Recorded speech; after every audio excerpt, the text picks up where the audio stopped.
Bia, KZN. Yes, Mom. Gini kunu na azọkwakwa again? Mom, go need to hear our pen. Na gini neme? Go need to hear our pen. Gwa neto yiye ya our pen. Gini bụ our pen nwa? So, Mom, I know and like anọrọ nana. Neto Chuku, where will you this pen? Not there, not draw anything, I don't know. So, why be a kutea?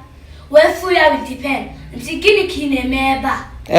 Or where's not draw it my favorite pen, Dalimu Mumua. So then, Mwoluya from Akaya, see a that's Okwesli na draw with pen. Okwesilo? Nad. Okwesli na draw with pen. Okwesili na draw with pen. Okay. Maka all the too little for pen. Kedu ife a na-akpọ little n'Igbo? All the two pempe. All the two pempe. All the two pempe? For pen. Alright. Okay, all the two pempe for pen.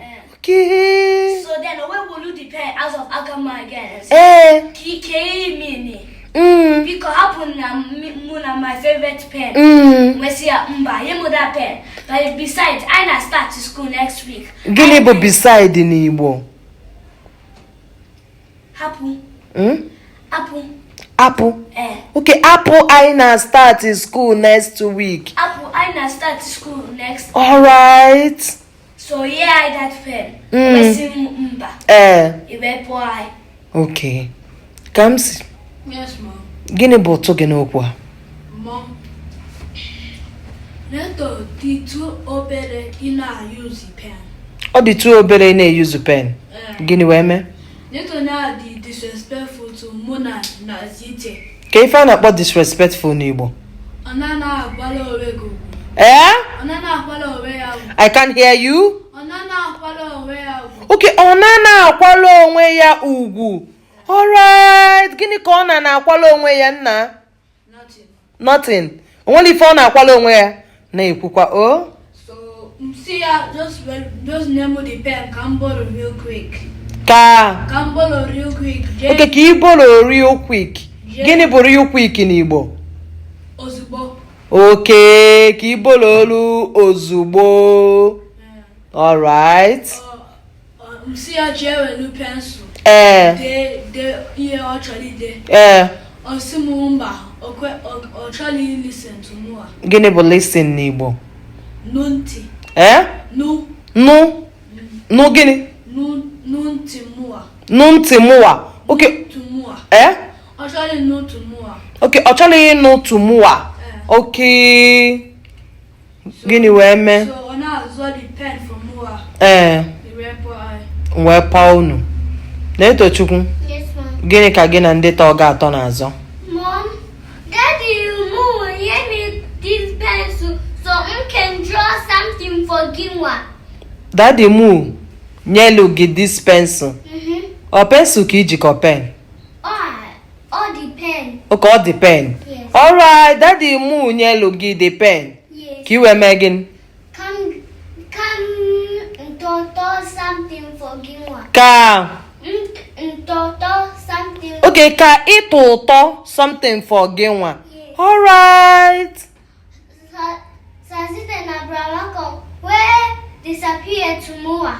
Ha disappear. Yeah. Ka ihe na-akpọ disappearing n'Igbo? Or where bear to me. Or where bear to me. Okay, where bear to me? Yes. Alright. Or where see it is too little to get just a pen. It is too little. Yes. Okay. To get a pen like the game. Or where see go and take a pencil. Where see no, don't take pencil. Because Daddy Mo gave me this pencil. Okay, Daddy mu nye gị ya. Okay. Oh, my favorite pencil. Ọ pencil ka ijikọ pen? Oh, pen. Okay. I confuses nam. Oh, my pen. The precious pen like it. Ka ihe na-akpọ precious n'Igbo? Beautiful. Okay, English precious, Igbo beautiful. Yes. Okay. wee mee? Legacy pencil. Okay, Igbo bụ legacy pencil. Now you're talking nwa m. Okay, ka daddy mu nyecha gị the legacy pencil gịnị mezie? I don't know why they are dragging it with Mua. Okay, he don't know why they are dragging it with Genwa. Yes. Alright. So, ndị uncle na ndị auntie. Yes, ma'am. Isiokwu unu bụ na eto dị too small use pencil. Very pempe. Use pen, I mean. Very Pempe. Okay, very pempe. Hey! Neto dị very pempe use. Obele nwa. Okay, ọbụla very pempe or very obele nwa use pen. Neto isi. Mom, a baby, a big girl. Idolo a baby? Yes. Idi a big girl? Yes. Kedu ife a na-akpọ big girl n'Igbo? Idi. Okay, Idi toto. Hey, ọra Igbo. Even break it, this sky. Okay, ị na-break sky Yes. with your toto. Yes. Ihe nchọrọ igwu na-eto na this afternoon bụ na onye ya enye m headache. Onye ọbụla ga-enye m headache this afternoon, mụ na onye a ga-emeju ihe afọ. Pen anụ nwa, one ka ọ dị n'ụlọ? Ọ dị many. Okay, unu maali na ọ dị many. Yes. Unu wee jewe izu ofu a na-etochukwu ji n'aka. This one the perfect. Ka eko si dị perfect, ndị ọzọ dị ede ka o si ede. Okay, this one, all the signs in Chinese. Who I want this This one? one is very special. I want this one. Don't take it for Mua. I want this one. Neto. Mua. Ekwuchizina m ntị ka m si na zite.